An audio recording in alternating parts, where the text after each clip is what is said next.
Olha que tipo de assunto interessante de hoje. A pergunta vai lá. Existem mulheres de um determinado tipo que devem merecer a defesa do Estado, a defesa penal, a defesa civil do Estado e outros tipos que não devem? O que você acha? Você acha que essa pergunta que eu fiz é absurda? Existem categorias de mulheres honestas e outras não honestas, sendo que essas primeiras merecem a tutela do Estado e as segundas não? Eu acho que você deve estar pensando, né, que a pergunta é completamente absurda, né? Mas você vai ver um pouco adiante que não é.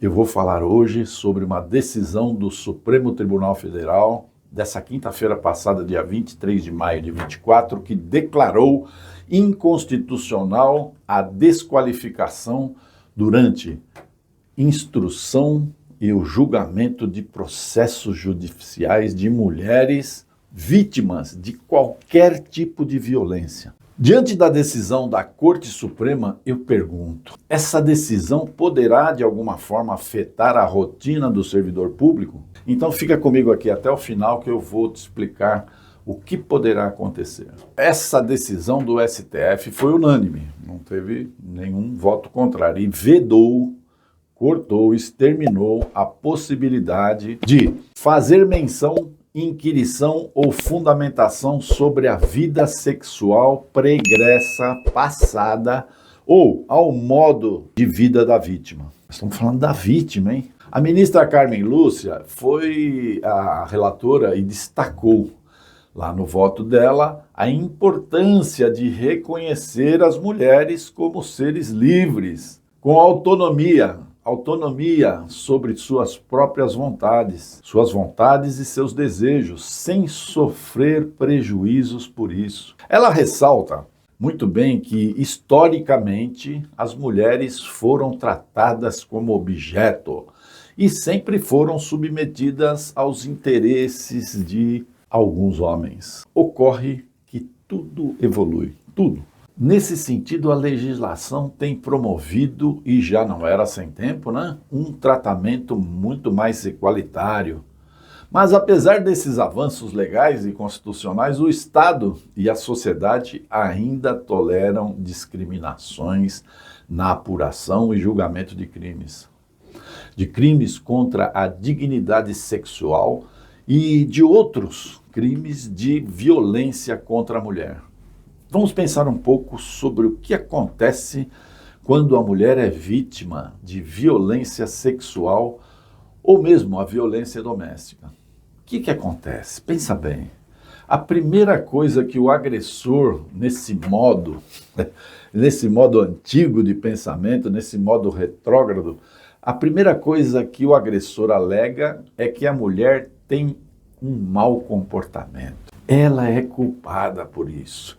Ela se veste e se porta de forma inadequada.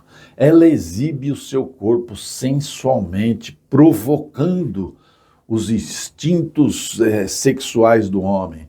Ela faz isso ao vivo, ela faz isso nas mídias sociais e está o tempo inteiro provocando o agressor. Olha isso, está provocando o agressor que comete a agressão como se a culpa fosse da vítima. Ou seja, o agressor passa a ser a vítima e a vítima passa a ser a culpada.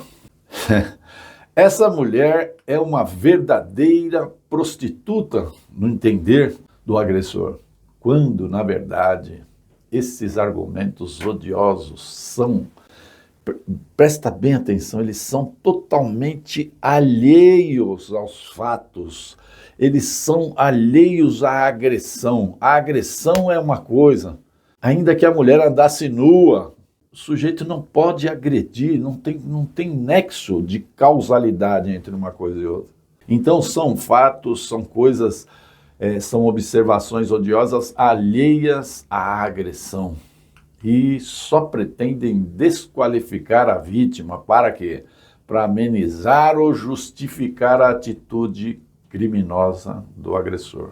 Então, Coibindo esse absurdo, o julgado do STF confere aos casos a interpretação conforme a Constituição Federal, a expressão elementos alheios aos fatos, objeto de apuração, que é um dizer do artigo 400-A do CPP.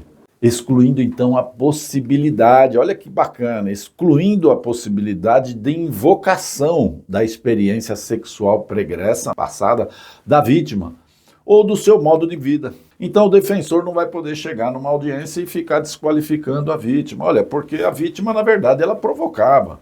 Ela andava com os seios praticamente de fora.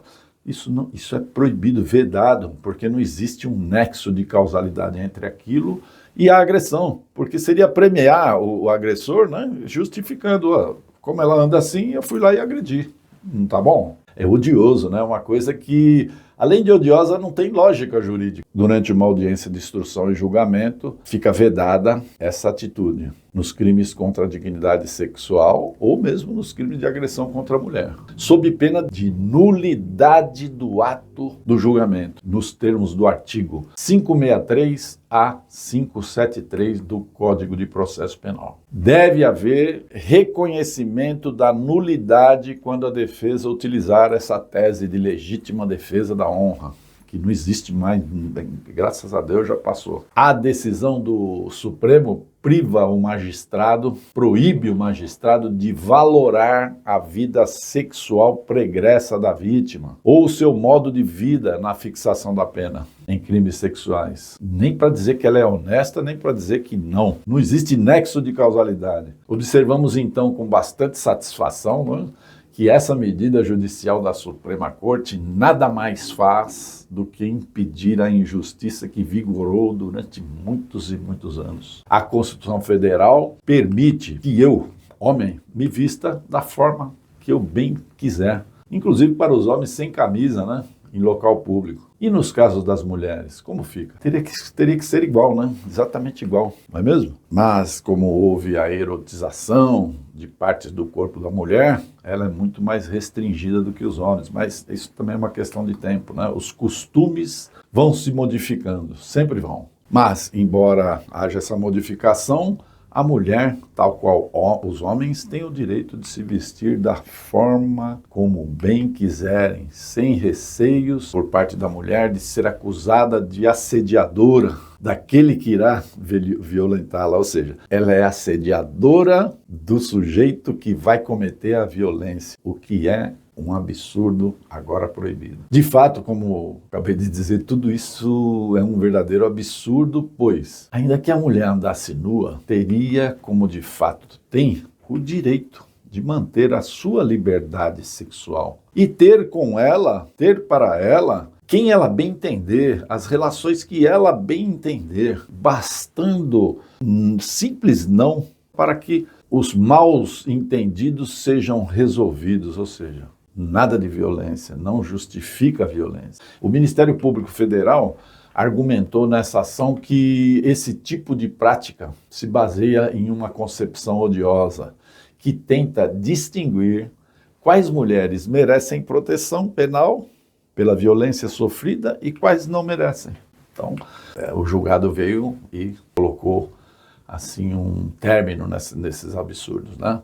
Então, isso tudo faz parte da prática constitucional do dia a dia. E onde entra, então, a infração disciplinar de um servidor público? Então, vamos lá. Qualquer um que impedir a prática constitucional ou colaborar positivamente para suprimir direitos constitucionais será responsabilizado administrativa, penal e civilmente. Inclusive o magistrado que não coibir a prática dessas ações em audiência e durante o processo. Servidores públicos, por exemplo, que têm a missão de ouvir pessoas, relatar fatos do cidadão, tomar depoimentos, investigar em sindicância e apurações preliminares, tomar por depoimento, né? O sujeito começa lá, porque a pessoa se vestia assim e fazia assim, o funcionário vai ter que imediatamente coibir, falar, olha, esse fato, esses